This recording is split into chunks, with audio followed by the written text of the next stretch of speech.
งามนี่เด้อทำหาใส่ใจจัดงานศพนี่เบิดเท่าใดเบิดเท่าใดงงจังเบิดเท่าไรหมู่บ้านนี่เขามาเอาเต้นกับฟรี9 ล้านโอ้9 ล้านบ่เต็มเหลืออยู่ล้านหนึ่งแลกไว้10 ล้าน9 ล้าน9 ล้าน9 ล้านกับหมื่นเดี๋ยวสิหารนี่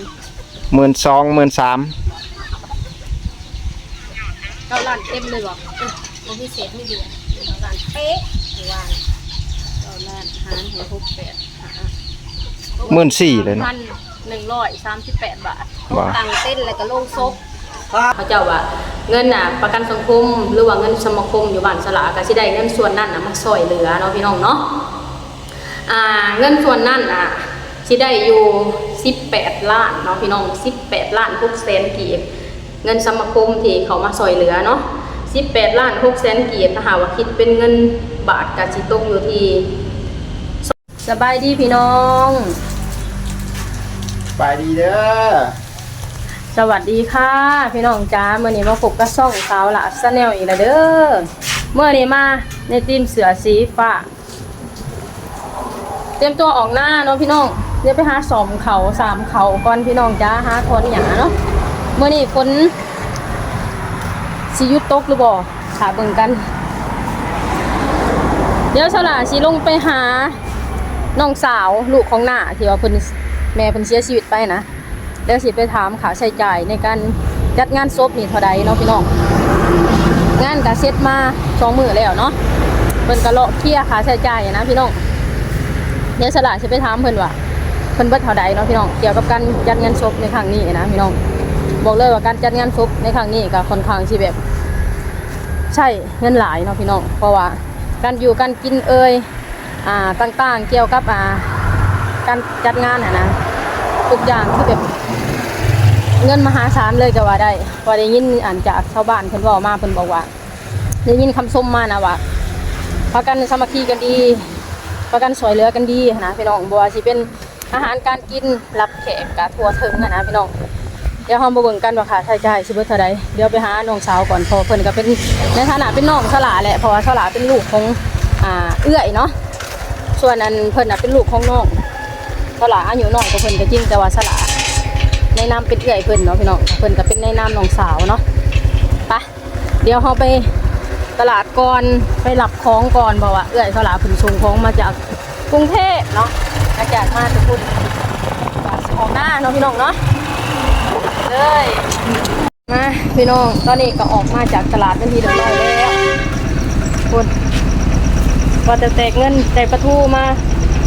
55,000แล้วก็ได้ยาสะหัวแล้วก็ได้มะเขือได้ปิ้งไก่ไปกินอยู่หน้าเนาะไปเดี๋ยวไปเอาของอยู่ขนส่งกัน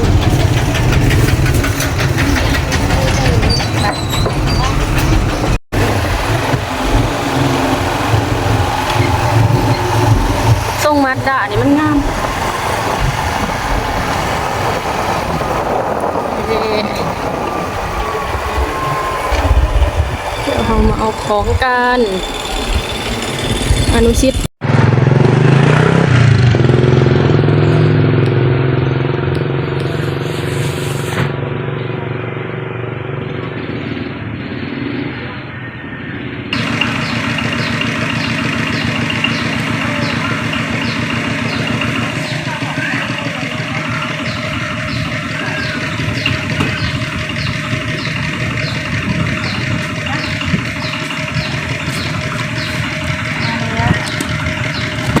ค่าฝาก117,000กับประมาณ160 บาทเนาะ160 บาทเอาใส่เละตุ่มเปะเลยเดี๋ยวขอดเนาะเอาเลยงามนี่เด้อทำหาใส่จ่ายจัดงานศพนี่เบิดเท่าใดเบิดเท่าใดงงจังเบิดเท่าไรหมู่บ้านนี่เขามาเอาเต้นกับฟรี9 ล้านโอ้9 ล้านบ่เต็มเหลืออยู่ล้านหนึ่งแลกไว้10 ล้าน9 ล้าน9 ล้าน9 ล้านกับหมื่นเดี๋ยวสิหารนี่12,000 13,000 9 ล้านเต็มเลยบ่บ่พิเศษไม่เดือน9 ล้านเป๊ะหมู่บ้าน9 ล้านหารหัว68 14,000เลยเนาะ 138 บาท ว่า ตังเต้นแล้วก็ลงซบ ขาวปล่อยแพทมาเสนอวันน้ำบ่ลงน้ำทะเลวันน้ำไม่เข้า เพิ่นว่า มันตายไปเลย บ่ได้มันขึ้นไม่เพิ่นว่ามันขึ้นบ่แล้วอ่ะบ่ต้องน้ำนึงว่าเดี๋ยวนี้ มันตายเป็นแดงหัวได้ มึงบ่ทันได้ว่านคุยบ่ ไอ้จันว่าซื้อสีทามกระทามเลยกูไงจับก่อนไอ้เราอ่ะ บ่เรื่องอื่นเซยบ่เรื่องเฮ็ดหน้าเซยอยู่ เขาต้องน้ำเขาออกหมู่บ้าน เฉพาะอันลงซบแล้วก็เต้น ตังเต้น ไม่ใช่ 13,000 คุยเลยบ่ มาที่นี่ คุยมาตายแต่ใช้มันตายไปเลยมึงอย่าว่างานเลยนั่นปลาหมึกที่เขาไปพี่น้องเลย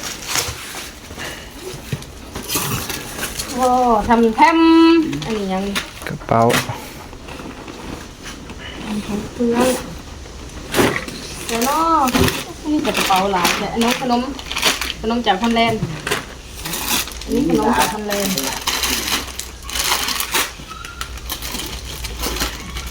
โอ้โหอันนี้บอกตัวของหลินจริงนะนี่เป็นของหลินจริงนี่ อิหยังอ่ะนะ ของหลินลูกสาวเจ้า สีดบ่ ก็เป็นพ่อวะอันนี้ ถุงมันแตก พ่อว่าหมดจนเขาเลยขนมมีแต่เขาโยนเลยเนาะ บ่โยนก็คล้ายๆมันทับกันแนวนี่แหละ อ้าวหน้าเขาผู้ชายคุยบ่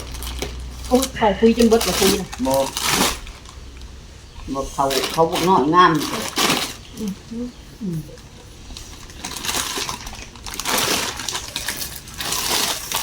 ในเดือนเขามึงงามเป็น นี่แต่ขนมจากฮอลแลนด์เลยพี่น้องเอ้ยเสียค่ะนี่ยังว่าขึ้นมาหลายใส่ถุงนี่ของยายหอมปลาหมึกมาตอยโอ้2 โลเลยดิปลาหมึกมาตอยเอาอะไรกินลูกสาวซื้อมาฝากอันนี้ของนี่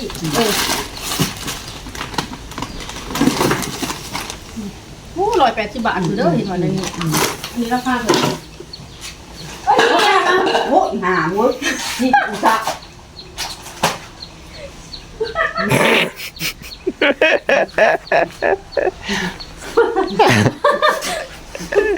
บ่มีหยังบ่ ยังถ้าเห็น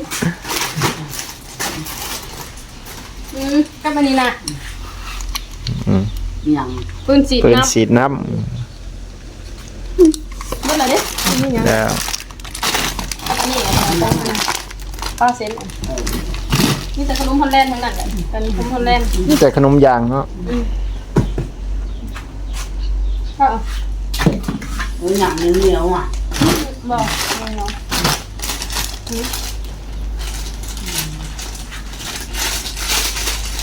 ขนมผมจะแซ่บแล้วเอามันดีที่คนที่ได้เขาเอาหาโต๊ะจะขอเดี๋ยวเขาจะกิน ขนมมันทำแค่มันจะเล่าจืดมากโอ้เดี๋ยวขาเลยจะทำเองโอเคปิดละ โอเคพี่น้องสลากก็มาหอดเพื่อนเป็นที่เรียบร้อยแล้วเนาะพี่น้องสลากก็ไปตลาดมาแล้วก็ไปรับของที่เอื้อยสลากฝากมาจากไทยเนาะแล้วก็ไปแวะถามน้องว่าราคาค่ะจัดงานศพในครั้งนี้ค่ะเบิดไปเท่าใดเนาะพี่น้องสลากก็ถามเพิ่นคร่าวๆอะไรที่แรกว่าสลากสิถ่ายคลิปแบบยาวเลยถามเพิ่นแต่ละขั้นตอนนะพี่น้อง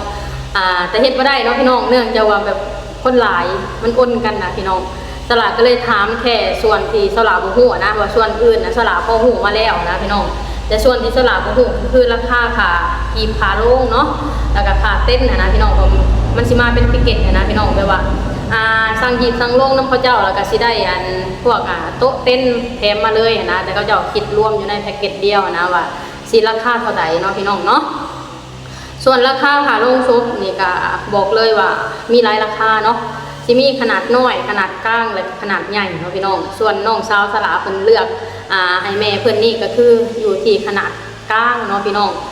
รวมทั้งโต๊ะทั้งเต็นท์ตกอยู่ที่9 ล้านกีบเนาะพี่น้อง9 ล้านกีบเนี่ยก็คิดเป็นเงินบาทกะ 13,000 บาทเนาะพี่น้องเนาะ 13,183 บาทประมาณนี้เนาะพี่น้องเนาะอันนี้ก็คือราคาค่าหิบค่าโลงเนาะพี่น้องแล้วก็สิมีค่าของกินค่าจิบปะทะอยู่ในงานนะเบ็ดเซ็ตรวมทั้งเบิดนะพี่น้อง110,000 บาทเนาะพี่น้องบ่แม่นถือได้พี่น้องค่าจัดงานศพอยู่ประเทศลาวก็ค่อนข้างสิแพงเนาะพี่น้องเนาะแต่ก็อยู่ใน110,000 บาทนั่นนะคะคือแบบว่ามันมีค่าประกันสังคมช่วยเหลือมาเนาะพี่น้องดูว่าเป็นค่าประกันชีวิตบ่ตลาดบ่มั่นใจเนาะอยู่บ้านสลานะเอิ้นว่าค่าสมาคมเนาะเวลาแบบว่ามีคนเสียชีวิตคนอยู่ในหมู่บ้านนะเขาเจ้าก็สิระดมทุนกันนะพี่น้องเพื่อนละ100,000 กีบเนาะพี่น้องเนาะเขาเจ้าว่าเงินประกันสังคมหรือว่าเงินสมาคมอยู่บ้านสลาก็สิได้เงินส่วนนั้นมาช่วยเหลือเนาะพี่น้องเนาะเงินส่วนนั้นสิได้อยู่18 ล้านเนาะพี่น้อง18,600,000 กีบเงินสมาคมที่เขามาช่วยเหลือเนาะ18,600,000 กีบถ้าหากว่าคิดเป็นเงินบาทก็สิตกอยู่ที่27,153 บาทเนาะพี่น้องส่วนที่เงินสมาคมหรือว่าประกันสังคมมาแหละแล้วก็สิมีเงินแบบว่าเงินโมเงินทานนะพี่น้องเวลาแบบมีคนเสียชีวิตคนในหมู่บ้านหรือว่าคนหูจักนะเขาเจ้าก็สิมีเงินมาช่วยเหลือก็มีเข่าบ่แล้วก็มีเงินมาช่วยเหลือแล้วแต่ปัจจัยไผมันนะพี่น้องเงินส่วนนี้สิได้อยู่14,600,000เนาะพี่น้อง14,600,000นี่ก็ถ้าหากว่าคิดเป็นเงินบาทก็สิตกอยู่ที่21,313 บาทเนาะพี่น้องนี่อันนี้ก็คือเงินส่วนที่ช่วยเหลือเนาะ14,600,000บวกให้18,600,000เงินสมาคม14,600,000บวกให้18,600,000ตกอยู่ที่33,200,000 กีบเนาะพี่น้อง33,200,000 กีบหารให้6 33,200,000 กีบหารให้685ได้เงินส่วนนี้มากก็คือ 48,000 บาทเนาะพี่น้องอันนี้ก็คือเงินส่วนที่แบบว่าเก็บสมาคมแล้วก็เงินแบบว่าปัจจัยจากชาวบ้านที่เฮ็ดบุญเนาะพี่น้องก็ได้มาอยู่ที่ประมาณ 48,000 เนาะพี่น้องเนาะตีไปว่า 49,000 เนาะพี่น้องแล้วก็มีเงินแบบว่าทั้งลูกๆออกเองก็ประมาณ 50,000 เนาะพี่น้องแล้วก็ลูกหลานซอยกันแน่นะพี่น้องอันนี้ก็คือเบ็ดเซ็ตราคาจัดงานศพอยู่ที่ประเทศลาวก็อยู่ที่ประมาณนี้เนาะพี่น้องสำหรับหน้าสละนี่ก็เบิดไปอยู่ที่110,000 บาทเนาะพี่น้องเนาะแล้วก็แต่ละงานก็บ่เท่ากันเด้พี่น้องมันก็อยู่ที่ความของไผของมันซะบางงานก็เขาเจ้าก็เบิดหลายกว่านี้เพราะเขาเจ้าจัดใหญ่นะพี่น้องบางงานก็เบิดน้อยกว่านี้เพราะเขาเจ้าก็มีงบประมาณบ่หลายก็จัดน้อยๆเนาะพี่น้องส่วนหน้าสละนี่ก็อยู่ในประมาณกลางๆเนาะพี่น้องเนาะก็อยู่ในที่1 ล้านอยู่ที่